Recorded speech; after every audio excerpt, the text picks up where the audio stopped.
So one of the most challenging aspects of figuring out how we're supposed to trim our horse's feet is thinking three-dimensionally about the hoof capsule. We're often taught to trim to sole plane, and if you've watched the previous modules, you'll know that I believe that sole plane is one factor we should consider, but it often doesn't tell us the whole truth, especially when you consider that, to me, I'm not trying to only balance to the bottom of the bone.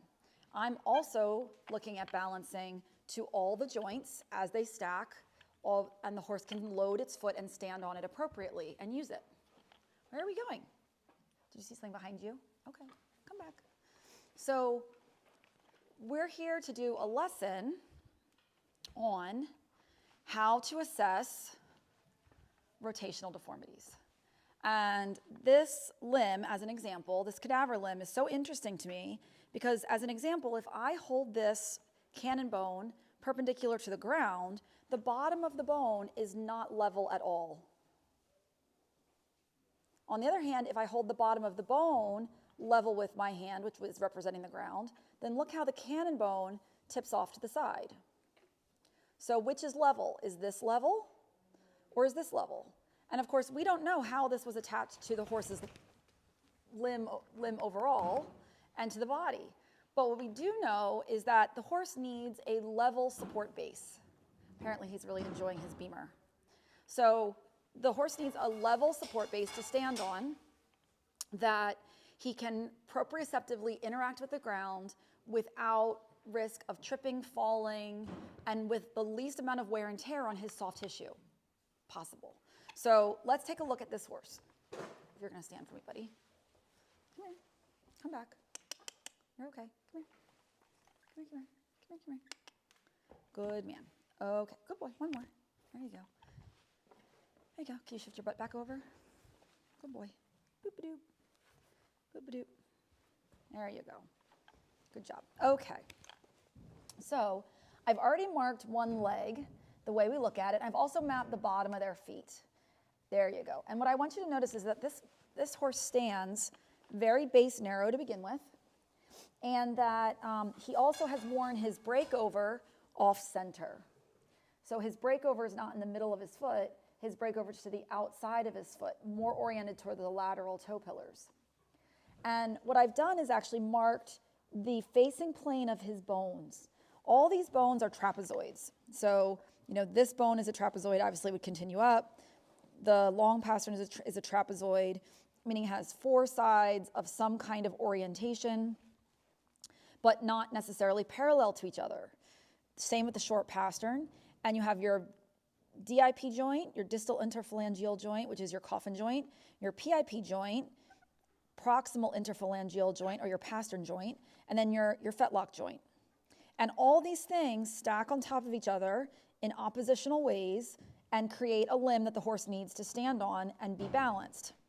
So what I've done here is looked at, this is the facing plane of his knee right here. It's oriented to the outside.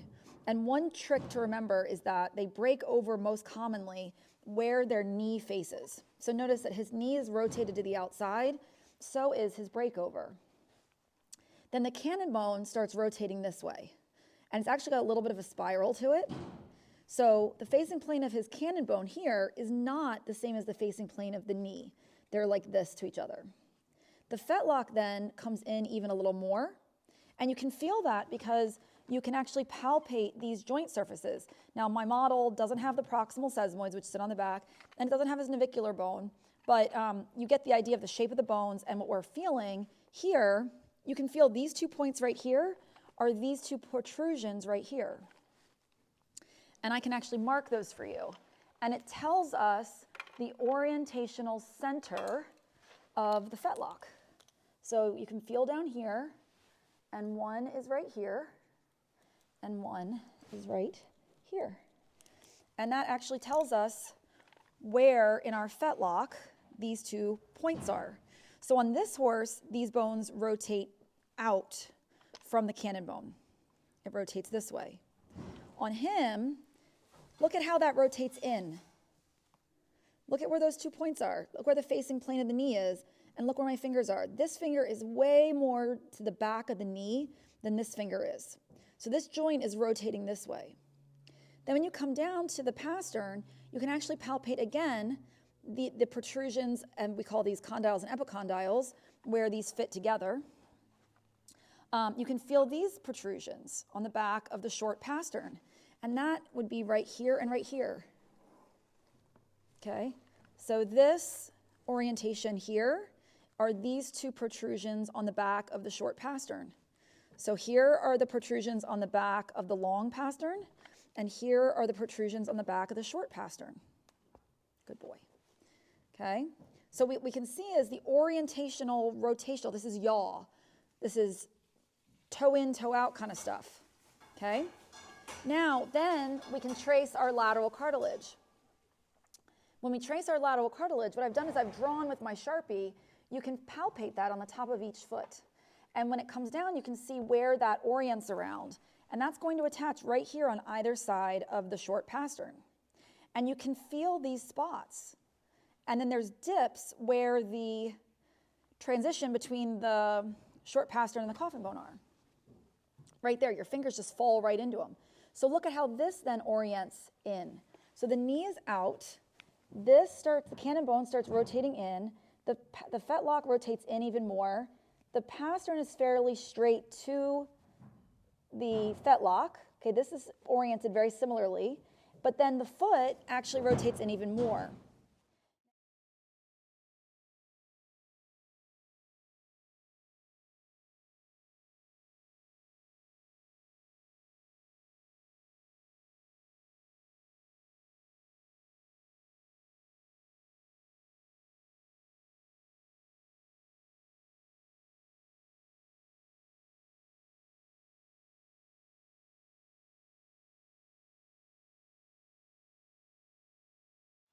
What I did is I mapped the bottom of the foot, which I'll show you in a moment.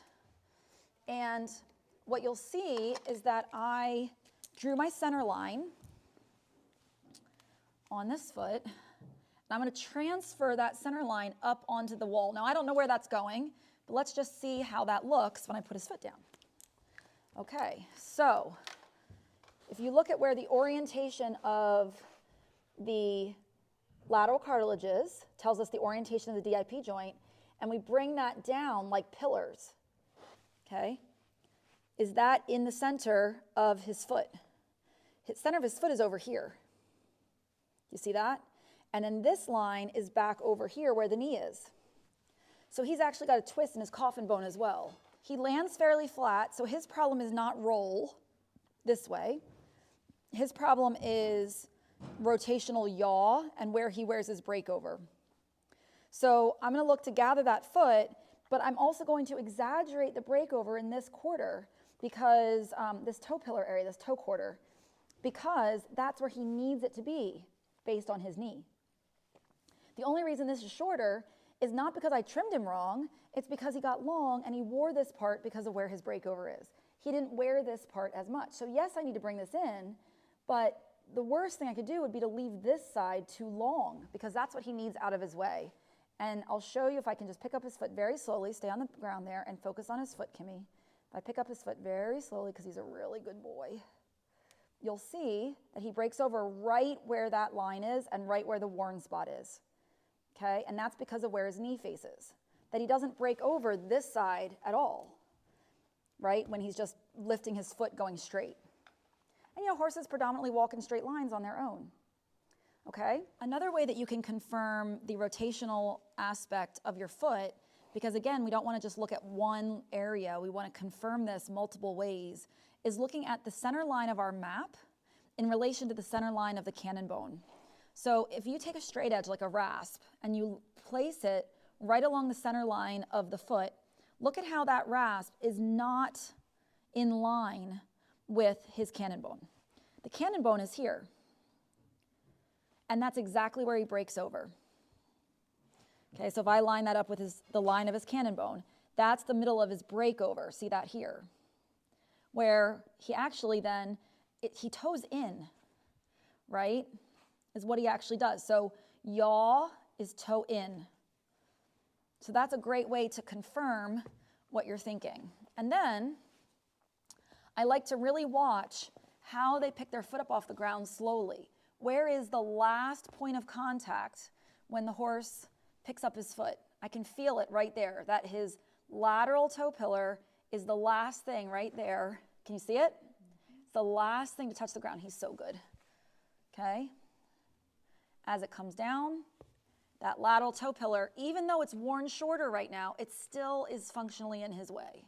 So we can help him by getting that out of the way, even if that means my trim on the bottom might be asymmetrical. We're going to slipper these heels, and we're going to bring in this side and roll this toe back to the callus, and then create a little more breakover. I'm going to move this pillar over this way a little more, and it's going to be a little asymmetrical on the bottom. And I do that all the time to help these guys, especially these older horses that have arthritic issues, help them stay sound. It takes a lot of wear and tear off of their joints when we do these kinds of adjustments for them.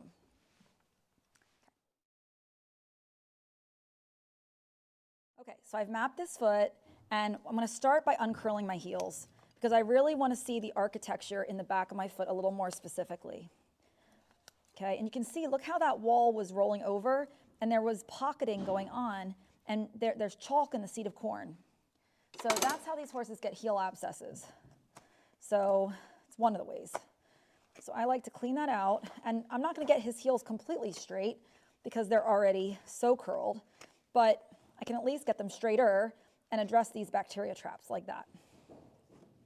The next thing I'm going to do is come in. And of course, if you're new to heel slippering, watch that video, and you want to map your heel slippers before you do them. But that's not what this video is about. So I'm going to trim my foot, and we've already assessed his rotational deformity. And I know that I have more length on the medial side, and his foot is fairly flat, even though he has a good callus. So I'm going to gather everything together and try to bring his symmetry back, but also ease the breakover where I know his knee is facing and where he needs it out of his way. So open angle because he's so flat. And there's my pillar right there. And on this side, just using a super open angle, getting him back to that toe callus right there. There's my pillar.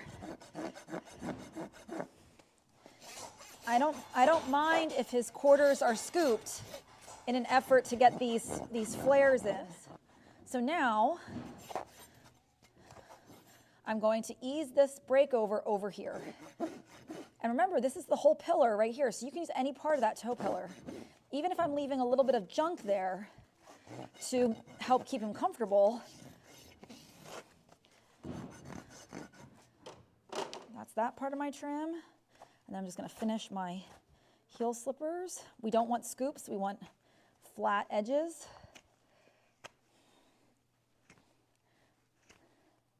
You can see that chalk there in the seed of corn. Look at that. That's where all that was folded over right there.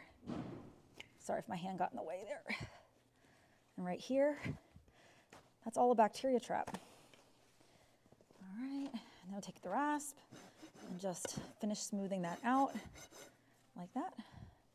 And then this little thing right here, I don't want this to be a bacteria trap, so we'll take that overgrown white line, but we're still leaving the pillars right there. And I've moved this one more this way. I want to take a little more of that. Gather that just a little bit more. And this is because his knee rotates out, and he needs this pillar out of his way. So now my pillars are here.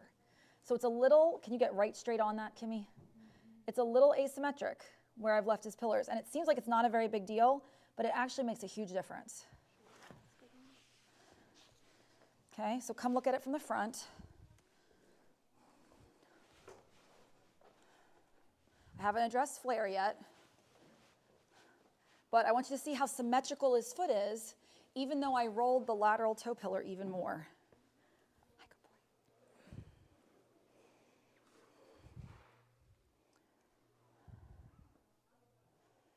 Tip the phone up a little bit more. There you go. Yep. Yep. You want to aim at the COR. Keep that, you're too low. Aim, yes, no, don't tip. Up. There you go. Yep. Okay, don't chase him. I got it. So Now we're just going to take his flare.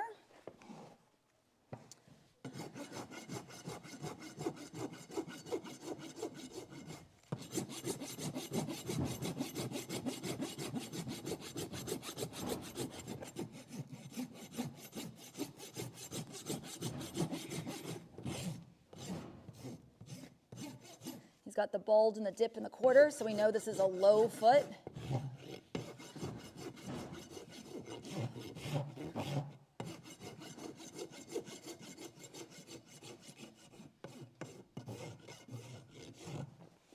Okay. So the appearance of his foot is toe out because of his knee, but his footprint actually rotates in. So it's a very interesting foot to trim. I hope that's helpful, and we're going to keep doing more of this. All right? Thanks so much.